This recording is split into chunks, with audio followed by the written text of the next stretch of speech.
Hello and welcome to dnology.net. Today's video is on the Mendelian view, which is part of the classical genetics.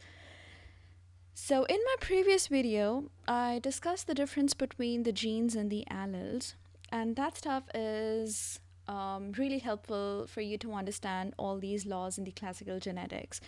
So for those who haven't had a look at the previous video, I would highly recommend you going back to that video, get the difference clear between the genes and the alleles, and come back to this video again. All right. So for those who already understand the difference between the genes and the alleles, these laws, understanding these laws is going to be extremely easy. So George Gregor Mendel is known as the father of the genetics, and his experiments traced the results of breeding experiments or the genetic crosses between strains of peas differing in well-defined characteristics.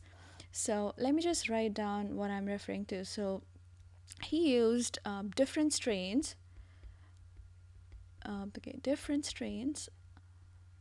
of peas for establishing all these laws.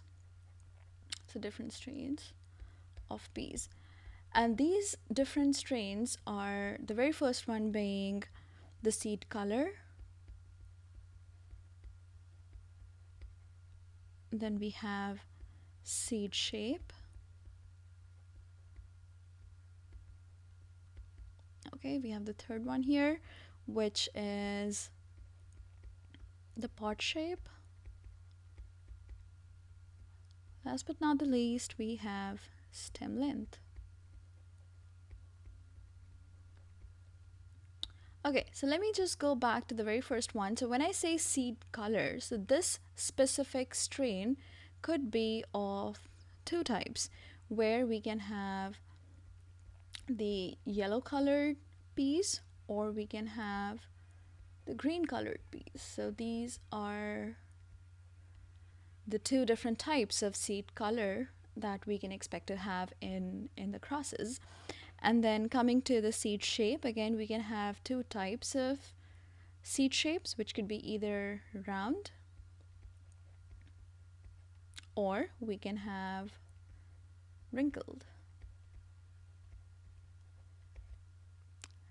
The next one, which is the pod shape, again, two types. One could be inflated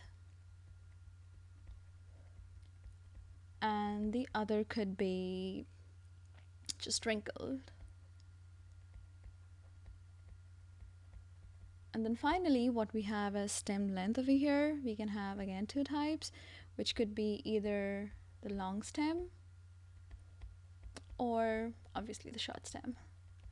Okay, so these were the different strains that he used for establishing all the laws of the classical genetics. Now, the very first law, which I'm going to be discussing in this tutorial, is the principle of independent segregation, or simply just the law of independent segregation. Okay. Sorry, that's N. Independent segregation. Okay. So let's go ahead and understand what exactly this particular law is. So as I mentioned, Mendel, he performed a couple of crosses between parents differing in single characteristic. So now that we know that these are all the strains that he used for his experiments, let's just pick one of them to understand this specific law of independent segregation. So we will talk about a cross here between, okay, let's just have everything written down. So we'll have a cross between the very first parent could be RR, which is crossed with RR, which is recessive. So let me just explain you what exactly is meant by these alphabets here. So the very first parent is represented by a big R. Now this represents the dominant gene. So as I just mentioned a couple of minutes back, if you understand the difference between genes and the alleles, this stuff would be extremely simple to understand.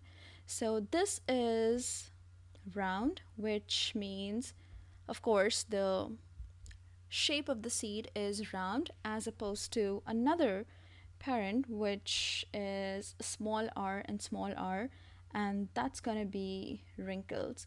So what we understand from this is if there is a dominant gene present, definitely that particular dominant gene is going to express, which over here in this case happens to be the round shape of the seed, versus the recessive gene, which is only expressed if the two recessive genes are present in double dose.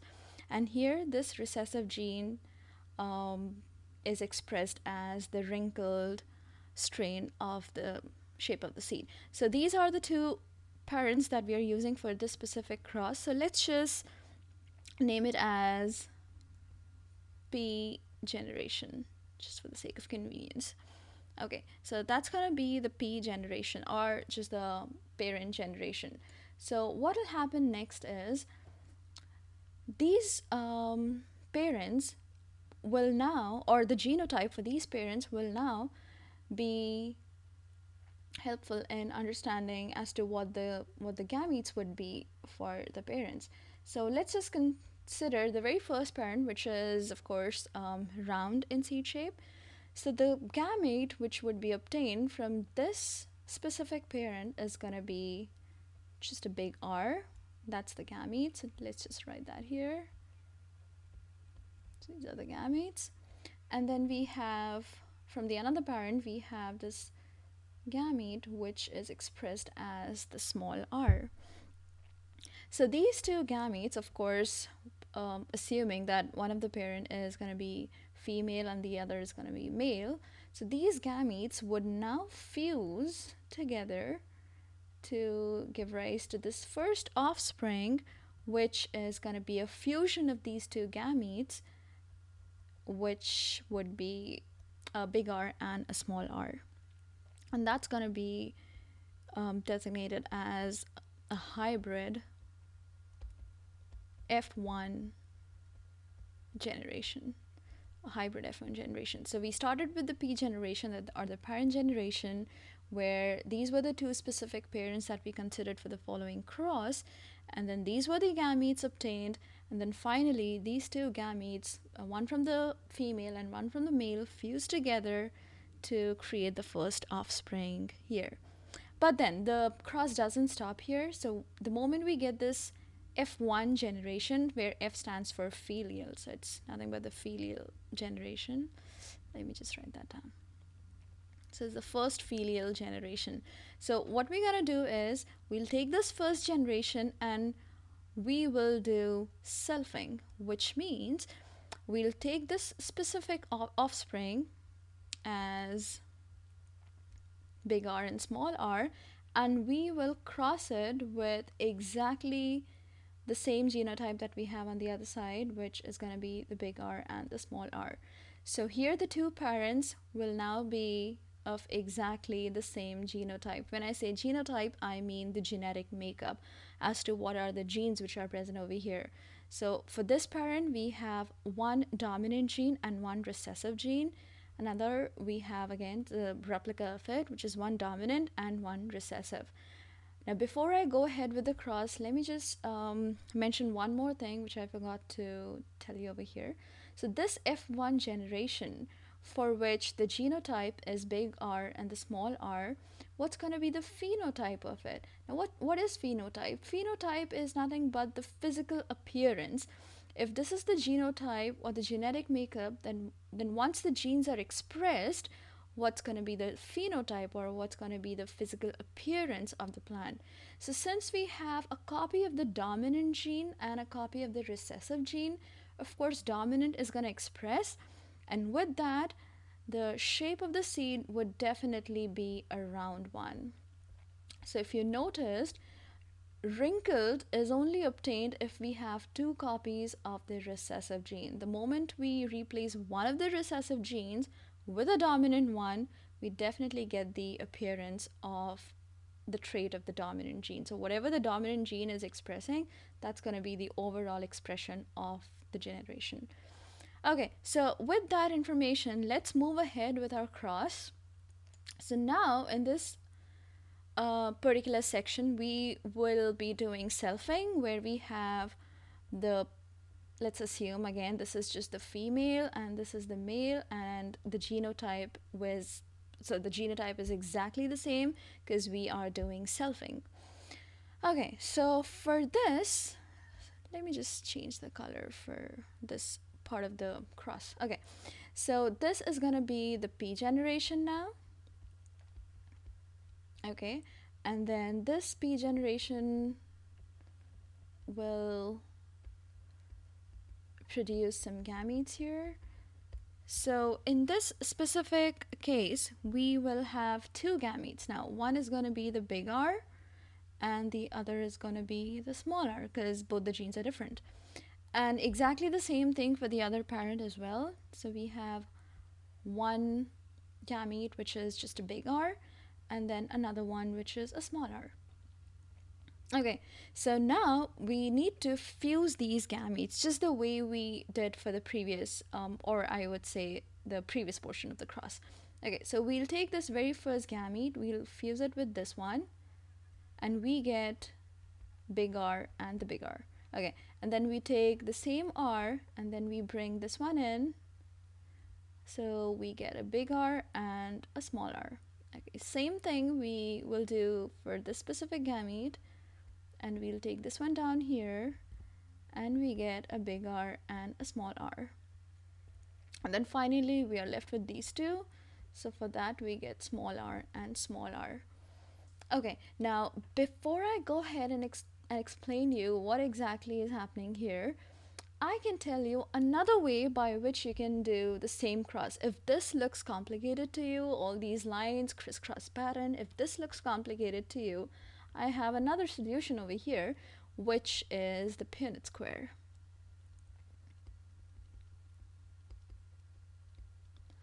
Okay, so this might be a little convenient to understand, but again, both options are correct. So depending on your convenience, you prefer the one which you like the most.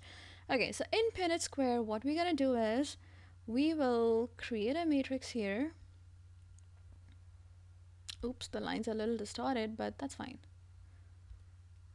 This one is really distorted. Okay, all right, here we go. Okay, so we have a matrix here and we will just plug in all the information and then we'll see what the result is. And let me just have a diagonal line over here. Okay, so this could be the female and this could be the male. Sorry, excuse me. So let's just first write the gametes for the female. So if you notice, this one was the female over here and we had the big R and the small r as the two gametes. So let's put that in, a big R and a small r. Similarly for the male parent, we have big R and small r. And all we need to do over here is just fill up these boxes with all these gametes. So the first one corresponds to this big R and this big R. So here we will have two big R. Again, this one corresponds to this big R and the small r. So we have one big R and one small r. Same thing we'll do for this box. Again, we'll have one big R and one small r. And finally, our last box over here, which would be two smaller. If you notice, we have exactly the same results. So we have big R and the big R, two of these big R and the small r over here, and then one of this small r and small r. So how we are going to interpret the whole result? So let's analyze that. Okay, so what exactly is the outcome? So talking about the outcome or the result. Okay, now the way these crosses are interpreted is based on the genotype and the phenotype, which I already mentioned to you. Genotype being the genetic makeup and phenotype is just the physical appearance of it. So we will first write the genotype.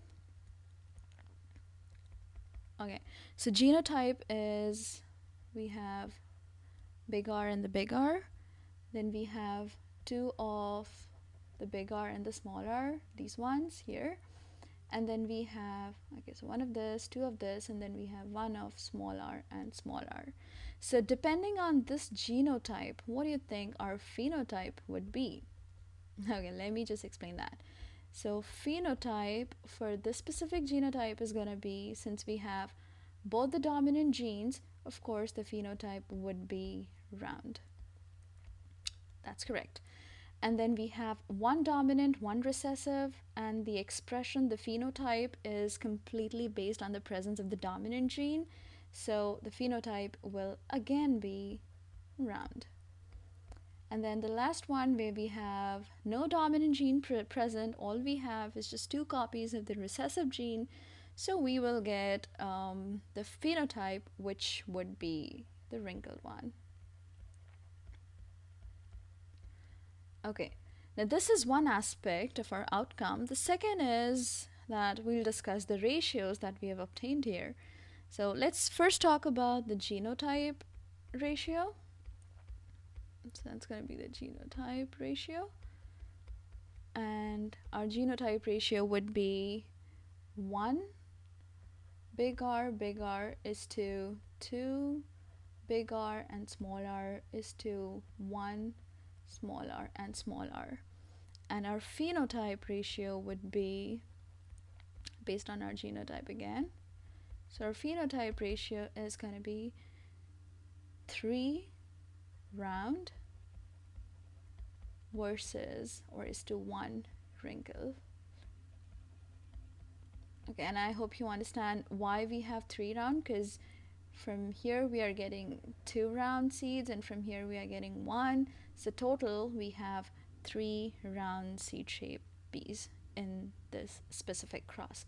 So that's what the overall result is, which explains the law of independent segregation. So each of the gametes are segregated independently, and each of these gametes fuse with their respective counterpart to create the offsprings, which in this specific cross follow 3:1 ratio, which is the phenotypic ratio, and 1:2:1 as the genotypic ratio. So for this cross, something that you need to remember always is the ratio, which is 1:2:1 as the genotype ratio and 3:1 as the phenotype ratio.